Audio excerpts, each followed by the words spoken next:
বিসমিল্লাহির রহমানির রহিম। প্রিয় এসএসসি শিক্ষার্থীরা, আশা করছি সবাই ভালো আছো।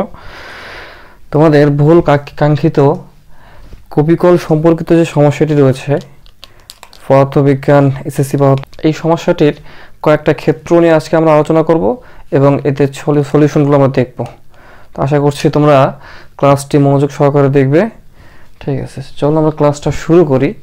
তো কপিকল নিয়ে অনেকের অনেক কনফিউশন থাকে। আসলে অনেক বইয়ে দেখেছি কপিকল নিয়ে বিভিন্ন রকমের উত্তর থাকে।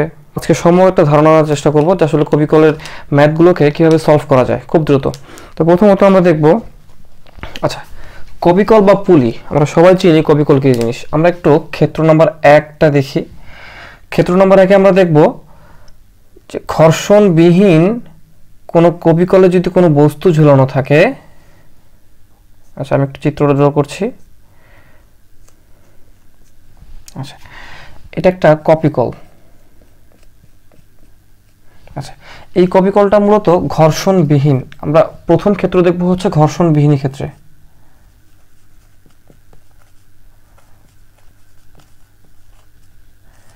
যদি আমাদের ঘর্ষণবিহীন কপিকল থাকে সেক্ষেত্রে আমাদের ক্ষেত্রটা কেমন হবে এবং উত্তরটা কী আসবে একটু খেয়াল করো। আমি প্রশ্নটা পূর্ণাঙ্গ করছি। ধরি কপিকলের ডান দিকে ঝুলানো আছে m1 ভরের একটি বস্তু, হচ্ছে আমি ধরি 10 কেজি।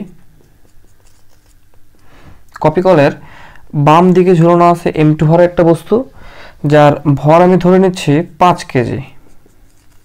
ওকে,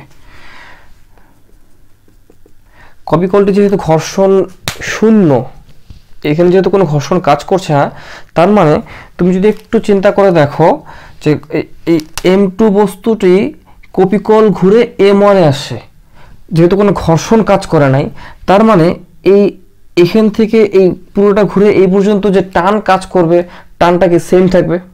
যেহেতু ঘর্ষণ কাজ করে নাই, তাহলে অবশ্যই টান বল একটাই কাজ করবে। তো আমরা সেই টান বলকে টি লিখতে পারি, যেটি এখানেও কাজ করবে, সেম টি এখানেও কাজ করবে। ওকে, তো এখন দেখো আমি যদি এটা সমাধানে আসি, একটু খেয়াল করো। তোমাদের প্রশ্ন থাকতে পারে যে এই বস্তু দুটি ঝুলানো আছে, এই বস্তুটির ক্ষেত্রে ত্বরণ কি ঘটবে। যেমন m1 বস্তুর ভর 10 কেজি, সুতরাং বুঝতেই পারছি যে আমাদের যে করি হোক কপিকলটি m1 এর দিকেই যাবে আর m2 বস্তু উপরে যাবে, তার মানে একটা ত্বরণ তৈরি করবে তো অবশ্যই। আচ্ছা, এই ত্বরণটা আমাদের বের করতে হবে। ত্বরণ a = হোয়াট। আমরা আরেকটা জিনিস বের করব, টান বল t = হোয়াট। আমরা দুটো জিনিস বের করব। আচ্ছা, আসলে আমরা সলভ করি। প্রথমত খেয়াল করো, m1 যে বস্তুটি রয়েছে এই বস্তুটি কাজ করে, এই বস্তুটির বল কাজ করে বা ওজন কাজ করে নিচের দিক বরাবর mg, তাই তো। আচ্ছা, m2 যে বস্তুটি রয়েছে এরও ওজন কাজ করে নিচের দিকে m2g, দেখা যাবে। ওকে, তো প্রথমত আসো আমরা লব্ধি কার্যকর বল নিয়ে আলোচনা করছি। একটু খেয়াল করে দেখো, m1 যে বস্তু রয়েছে এই বস্তুর ক্ষেত্রে একটা বল কাজ করে নিচের দিকে, যেটা হচ্ছে এই অভিকর্ষ ত্বরণের জন্য, এবং অপর একটি বল কাজ করবে কি, এই যে টান বল উপর দিকে ধরে রাখবে। ওকে, তার মানে m1 বস্তুর একটা কার্যকর বল পাওয়া যাবে। ওকে, আমরা কার্যকর বলটা দেখছি। আমি একটু লিখছি এখানে।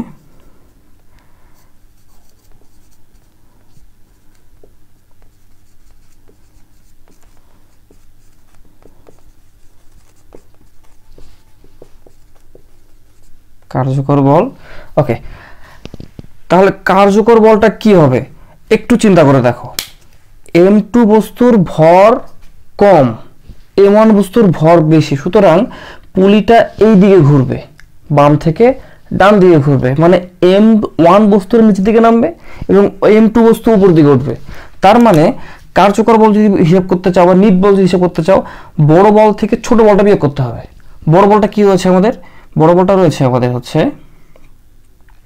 m1g, সেখান থেকে বিয়োগ করতে হবে t টান বল, কারণ এই বলটা বিয়োগ করতে হবে, তাহলে তো আমি লব্ধ কার্যকর বলটা পাচ্ছি।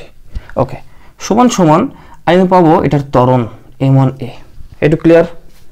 আচ্ছা, এটুকু যদি ক্লিয়ার হয়ে থাকে, এখন আসো m1 ভরের বস্তুর ক্ষেত্রে তো কার্যকর বল বের করেছি, এখন আসো m2 বস্তুর ভরের বস্তুর কার্যকর বলটা বের করতে চাই। m2 যে বস্তুটি রয়েছে এর ক্ষেত্রে এই টান বলের তুলনায় কিন্তু তার ওজনটা কম, যেহেতু তার টান বলের তুলনায় ওজন কম, তার মানে এখন একটু লিখি আগে, m2 ভরের বস্তুর কার্যকর বল, টান বলটা বেশি ওজনটাই কম, তার মানে টান বল থেকে ওজন বিয়োগ করে দাও, তাহলে চলে আসলো এটার কার্যকর বল m2 বস্তুর। ওকে, যেহেতু কোনো ফ্রিকশন নেই, কোনো ঘর্ষণ নেই, সুতরাং আমি যদি এদেরকে যোগ করে দিই, এখন যোগ করে দেখো -t + t কাটা, এদিকে কি থাকছে আমাদের m1g - m2g ইকুয়াল টু কি থাকছে m1a + m2a। ওকে, একটু বুঝতে পারছো আশা করছি সবাই। আচ্ছা, এটাকে যদি আমরা সিম্পলিফাই করে ফেলি, আমি এখান থেকে জি কমন নিব বা কমন না নিলেও সমস্যা নেই, এ কমন নিয়ে নাও, m1 + m2। ওকে, অর্থাৎ a = g × m1 - m2 ভাগ m1 + m2। আমি যদি এখন মান বসিয়ে দিই, আমি খুব সহজেই এর বা ত্বরণটা পেয়ে যাব। আচ্ছা, আসলে আমরা মানটা বসিয়ে দিই, আশা করছি দেখতে পারছো। জি হচ্ছে 9.8, m1 ছিল আমাদের 10 কেজি, m2 ছিল 5 কেজি, 10 + 5। আচ্ছা, দেখি কত আসে।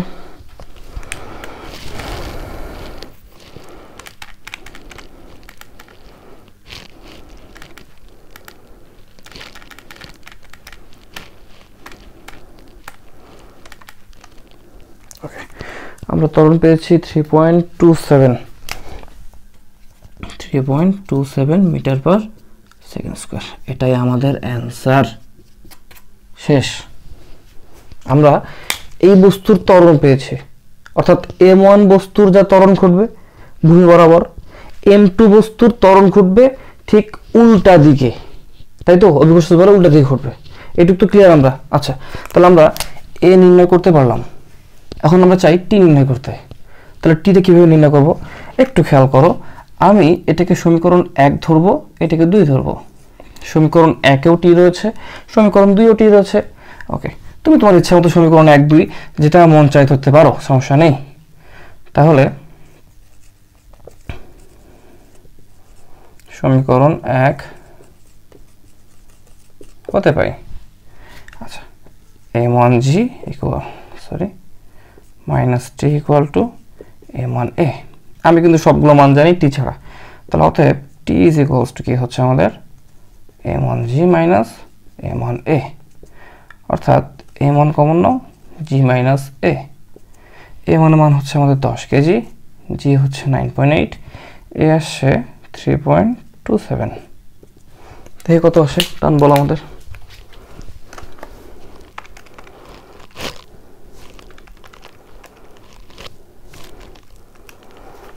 65.3 নিউটন।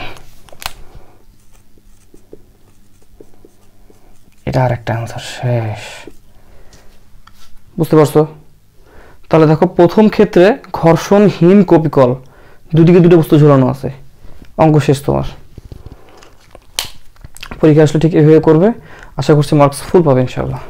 ওকে, এখন আসো আমরা, তোমরা একটু ভালো করে দেখে নাও, প্রয়োজন পড়লে স্ক্রিনশট নিয়ে নাও, নিয়ে একদম খাতা কলমে লিখে ফেলবে। আচ্ছা, এখন আসো আমরা আরও কয়েকটা ক্ষেত্র দেখি। এখন দেখবো টেবিলের উপর যদি কোনো বস্তু রাখা হয়, সেখানে যদি ঘর্ষণ কাজ করে তখন কি হবে, ঘর্ষণ কাজ না করলে কি হবে, এটা আমরা দেখব। ওকে, আমি মুছে দিচ্ছি এই ক্ষেত্রটা।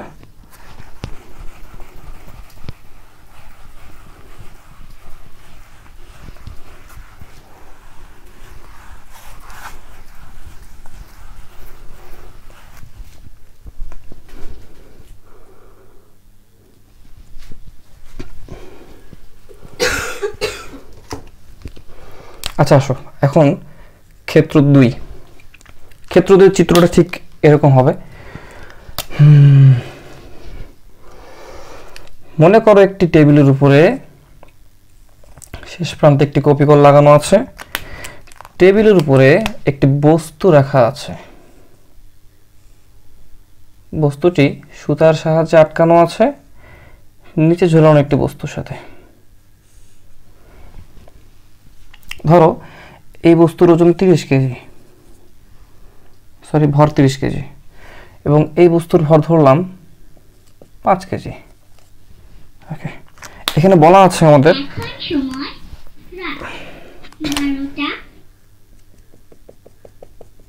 আচ্ছা, এখানে হচ্ছে আমাদের এই টেবিলের সারফেস এবং এই যে বস্তুটা আছে এটার মাঝখানে কোনো ফ্রিকশন নেই, ধরে নেই ঘর্ষণহীন, ধরে নেই, তাহলে আমি ধরে নিচ্ছি এটা ঘর্ষণহীন। এটাও ঘর্ষণহীন ক্ষেত্র ধরে নিচ্ছি। তাহলে এই ক্ষেত্রে যদি আমাকে ত্বরণ বের করতে বলে তাহলে ত্বরণ কি দাঁড়াবে একটু চিন্তা করে দেখো। এখানেও ঠিক সেম, যেহেতু কোনো ঘর্ষণ নেই, ফ্রিকশন নেই, কপিকুল দিয়ে সুতা আটকানো আছে, তাই তো? তার মানে 30 কেজি ভরের যে বস্তুটা সে কাজ করবে নিচের দিকে একটা বল, অভিকর্ষজ বলের কারণে, এবং যেহেতু এটা 5 কেজি ভরের কোনো বস্তুর টেবিলের সাথে ঘর্ষণই নেই, সুতরাং এই 5 কেজি ভরের বস্তুটি এবং 30 কেজি ভরের বস্তুটি একসাথে কি হবে, নিচের দিকে নামা শুরু করবে। এটা নিচে নামবে এবং এই বস্তুটি ডান দিকে যাবে, তাই তো? বাট ত্বরণ কি সেম হবে না? ত্বরণ তো সেম হবে। আচ্ছা, এখন আসো আমরা এটা সলভ করি। এই ক্ষেত্রেও চিন্তা করে দেখো 30 কেজি যে বস্তুটি রয়েছে এটার ওজনটা কত? আচ্ছা, এটাকে আমরা m1 বস্তু ধরলাম, এটাকে ধরলাম m2। ওকে, তাহলে আমি লিখতে পারি m1 জি, যেটা কাজ করে নিচের দিক বরাবর, তাই তো? ওকে, আর এখানে যেহেতু কোনো ঘর্ষণ নেই। এখন আসো আমি যদি চিন্তা করি যে এই 30 কেজি ভরের বস্তুটার নিট বল কত বা কার্যকর বল কত, একটু চিন্তা করে দেখো। 30 কেজি কাজ করছে নিচের দিকে, কিন্তু সুতা ওরকে আটকায় রাখছে, সুতা একটা টান বল আছে, টান বলের কারণে সে আটকায় আছে। যদি আটকায় থাকে তাহলে টান বলটা বিয়োগ করলে আমি কার্যকর বলটা বা নিট বলটা পাচ্ছি না? পাচ্ছি কিন্তু। আচ্ছা, আমি একটু লিখে ফেলছি, দেখো।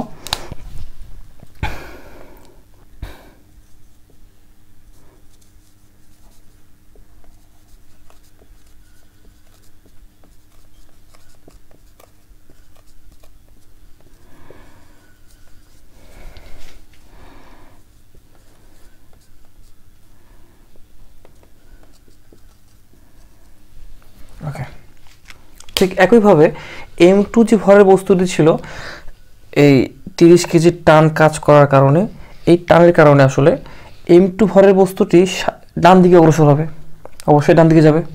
আচ্ছা, তাহলে এর জন্য কার্যকর বলটা কি হচ্ছে দেখো। আচ্ছা, এখানে যেহেতু কোনো ঘর্ষণ কাজ করছে না, তার মানে যতটুকু টান ক্রিয়েট হবে, যতটুকু টান বল ক্রিয়েট হবে সেই অনুপাতেই কিন্তু সে ত্বরণ সৃষ্টি করবে। তার মানে এর ক্ষেত্রে ঘটে হচ্ছে টান টি ইজ ইকুয়ালস টু m2a। বুঝতে পারছো? ওকে, এখন জাস্ট আমরা যোগ করে ফেলি। যোগ করলে কি হয় দেখি, টান টান কাটো, থাকতো সেখানে m1g equal to a into m1 plus m2, অর্থাৎ a is equals to m1g ভাগ m1 প্লাস m2। আমি মানগুলো বসিয়ে দিই। m1 এর মান ছিল 30, g এর মান 9.8, m1 এর মান ছিল 30, m2 ছিল 5 কেজি। ঠিক আছে, আচ্ছা দেখি একটু হিসাব করে কত আসে।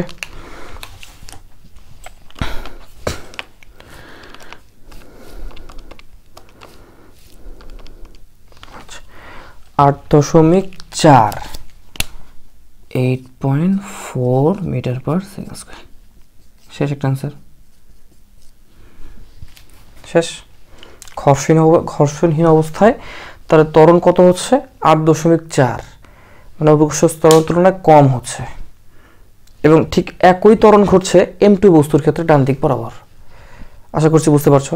এখন একই কেস, এটা যদি এমনটা হতো যে ঘর্ষণহীন, তো এটা যদি ঘর্ষণ যুক্ত করে ফেলতাম আমরা, ঘর্ষণ যুক্ত, আমি একটু দাগ দেই এখানে, একই চিত্র একই কেস, জাস্ট ঘর্ষণহীনের বদলে ঘর্ষণ যুক্ত। যদি ঘর্ষণ যুক্ত হতো তাহলে বিষয়টা কি দাঁড়াতো? ওকে, একটু খেয়াল করে দেখো, আমাদের এখানে ঘর্ষণ সহগ দেওয়া আছে একটা মিউ 0.2, আমরা এই 0.2 নিয়ে কাজ করব। এর আগে কিন্তু 0.2 এর কোনো কাজ ছিল না। এখন যদি ঘর্ষণ সহগ দিয়ে দেওয়া আছে, আমি এই ঘর্ষণ সহগ নিয়ে কাজ করব। ওকে, তাহলে এই 0.2 যে ঘর্ষণ সহগটা আছে, একটু আসি, ঠিক একই লিখবো। m1 ভরের বস্তুর কার্যকর বল কত হবে, ঘর্ষণ তো আছে এবার, ঠিক একই m1g মাইনাস টান বল সমান সমান m1a, তাই না?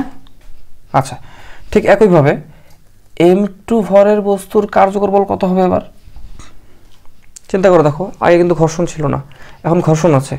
তাহলে আমরা আমাদের ঘর্ষণ সহগ দিয়ে দেওয়া আছে, আমরা ঘর্ষণ সহগ থেকে আগে হচ্ছে আমরা ঘর্ষণ বলটা বের করে নিই। Fk equal to mu K W.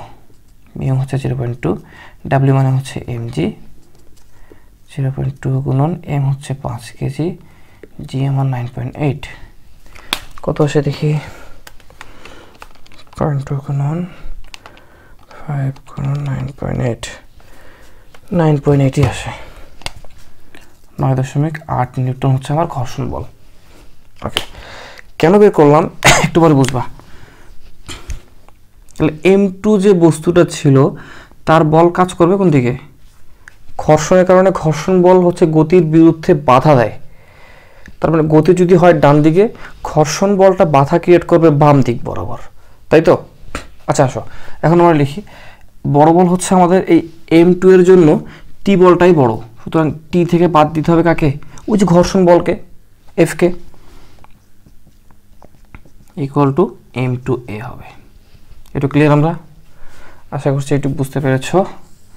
এখন ঠিক আগের মতো যোগ বিয়োগ করে দাও, যোগ করে দাও, টি টি কাটা, m1g minus fk equal to a into m1 plus m2, বা আমি যদি a কে রেখে দেই তাহলে কত হচ্ছে এখানে, m1g মাইনাস fk ভাগ m1 প্লাস m2।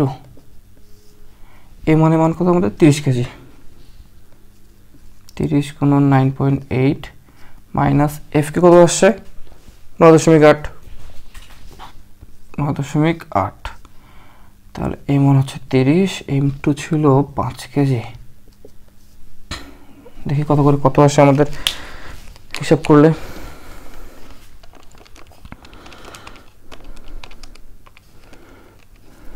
ভাগ হচ্ছে 35, 8.12, 8.12 মিটার পার সেকেন্ড স্কয়ার।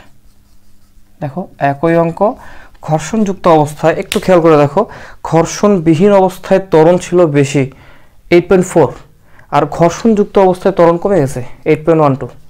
আমরা কি বিষয়টা বুঝতে পারছি? আশা করছি বিষয়টা তোমরা বুঝতে পেরেছো। অতটাও কঠিন না, একটু বুঝলেই সহজ হয়ে যায়। ওকে, আমাদের ক্ষেত্র 3 শেষ, ক্ষেত্র 1 করলাম, 2 করলাম, 3 করলাম, এখন আসলে আমরা ঘর্ষণযুক্ত ঘর্ষণবিহীন হয়ে গেছে। আচ্ছা, আমাদের 4 নম্বর ক্ষেত্র বা সবচেয়ে গুরুত্বপূর্ণ যে অংশটি, এটা বিভিন্ন বোর্ড পরীক্ষায় এসেছিল, বিভিন্ন স্কুল কলেজ এবং ক্যাডেট সৃজনশীল তোমাদের এসেছিল। আমি আগের একটি ক্লাসে তোমাদের দেখিয়েছিলাম, সেটা নিয়ে আজকে আবার আলোচনা করব একই বিষয় নিয়ে। ওকে, একটু দেখে নাও। এখন তোমরা যদি চাও যে এই টান বের করতে চাও, বের করতে পারবে না, এখান থেকে টান বের করতে পারবে, এখান থেকে টান টি বের করতে পারবে, এ বসায়। ওকে, এখন আসলে আমরা পরেরটা দেখি।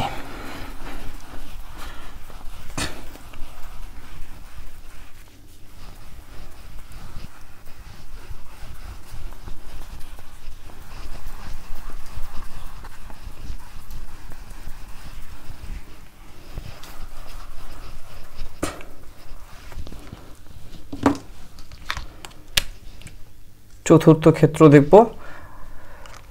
ওকে, ঠিক আগের মতো একটি টেবিল অঙ্কন করি আমরা। দু প্রান্তে দুটি পুলি লাগানো আছে, মাঝখানে একটি বস্তু আছে এবং এই বস্তুর সাথে সুতা দিয়ে আটকানো আছে দুটি বস্তু।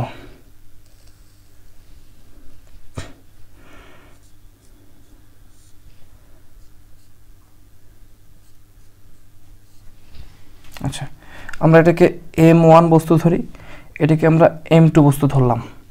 ধরলাম M1 বস্তুর ভর 40 কেজি এবং M2 বস্তুর ভর ধরলাম 15 কেজি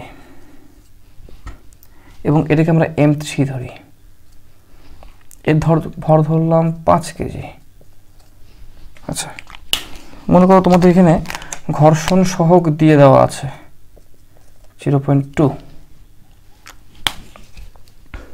এখন আমাকে বলছে ত্বরণ বের করো, এই সিস্টেমের ত্বরণ বের করতে বলছে। ঠিক আগের মতোই 40 কেজি হাতের বাম দিকে আছে, সুতরাং 40 কেজির দিকে বলটা বেশি কাজ করবে তুলনামূলক। সুতরাং এই 40 কেজির কারণে M2 ভরের বস্তুটি এবং এই M3 ভরের বস্তুটি উভয়টাই কি এই 40 কেজির দিকে আসবে।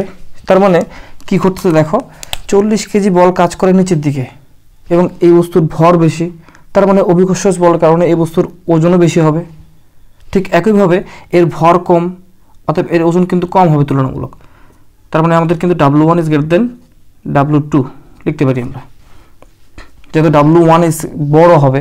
সুতরাং এই সিস্টেমটা আসলে এই M1 বস্তুর দিকে যাবে।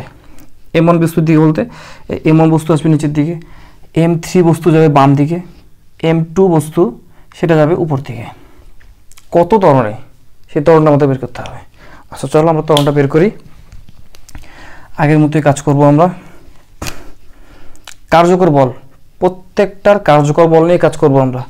আচ্ছা, প্রথমত M1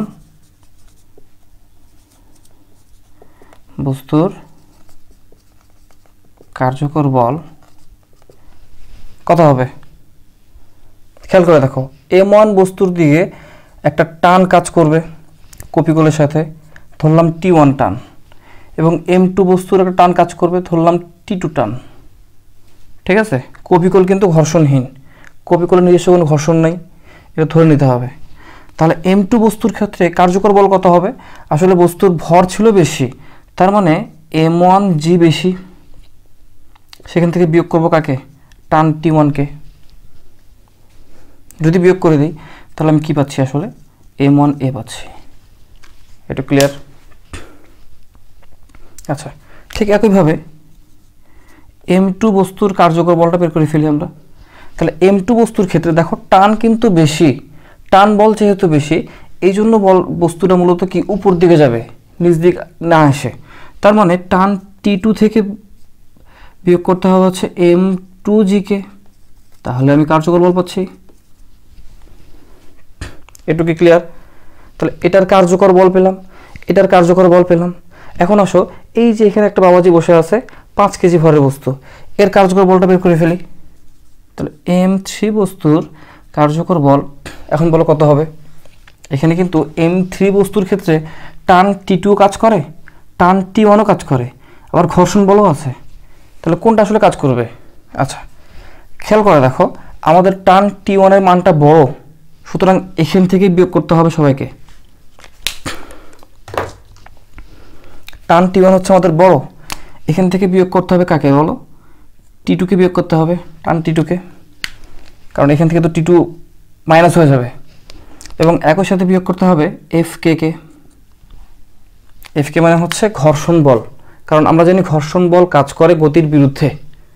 ওকে, যদি বিয়োগ করতে পারি তাহলে আমাদের আসবে হচ্ছে M3A। 3টা সমীকরণ পাইছি। আচ্ছা, সমীকরণ 3টা যোগ করে দিই আমরা।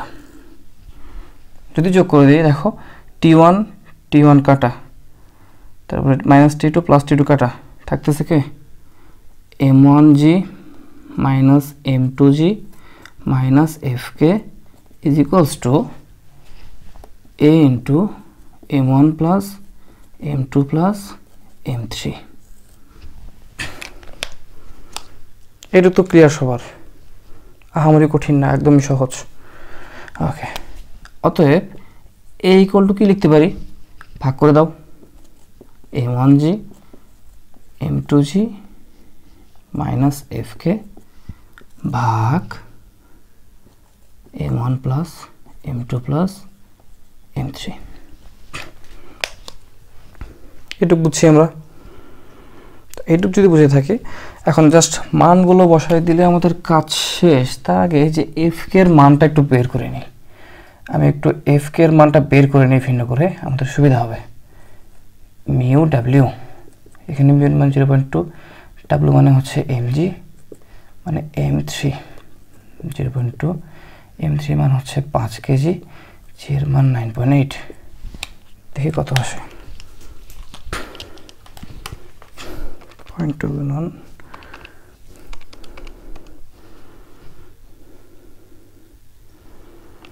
9.8,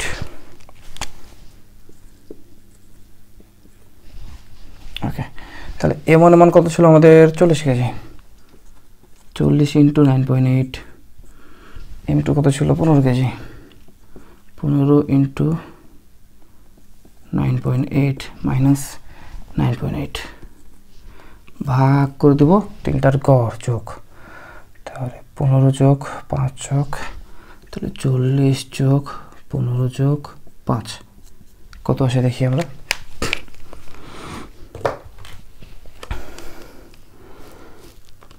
চল্লিশ গুণ 9.8 মাইনাস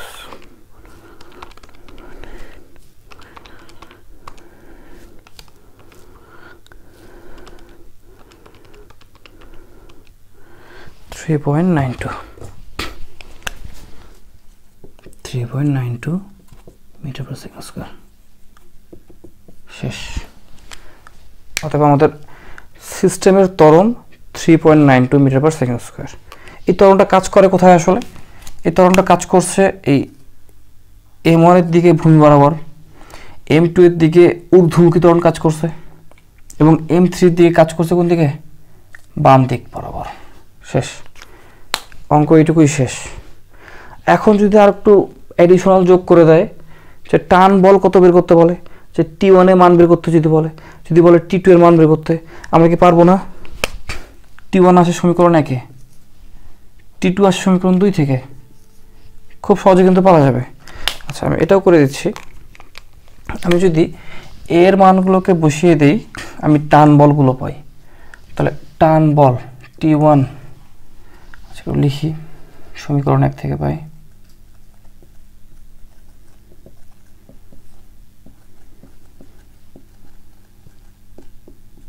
সমীকরণ 1 হতে পাই কি পাই? M1G minus T1 minus M1A। অতএব টান বল T1 is equals to M1G minus M1A। মান বসিয়ে দাও। M1 মান ছিল 40, G এর মান 9.8, M1 এর মান আবারও 40, G এর মান কত? 3.92। কত আসে দেখি, হিসাব করে ফেলি।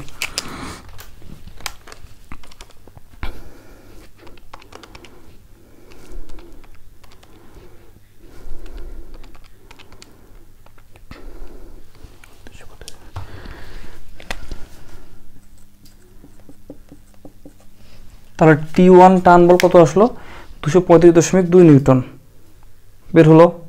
তুমি যদি ঠিক একইভাবে এর মান সমীকরণ 2-এ বসাও, তুমি কিন্তু T2 বের করতে পারবে। পারবে তো? আশা করছি পারবে। তোমরা বাড়ি কাজ করবে হচ্ছে T2 বের করো সবাই। T2 মান কত আসে বের করবা। ওকে, তো আজকের ক্লাস এইটুকুই থাকলো। আমার মনে হয় ক্লাসটি অনেক বড় হয়ে গিয়েছে। এরপরেও তোমরা যারা ধৈর্য ধরে শুনেছো বা দেখেছো, তো অসংখ্য ধন্যবাদ। 4টি কেস মোটামুটি পড়লে কপিকল সম্পর্কিত সমস্যাগুলো আমরা সহজেই সমাধান করতে পারবো। আশা করছি তোমরা বুঝতে পেরেছো। তোমাদের সবাইকে অসংখ্য ধন্যবাদ। আল্লাহ হাফেজ। আসসালামু আলাইকুম।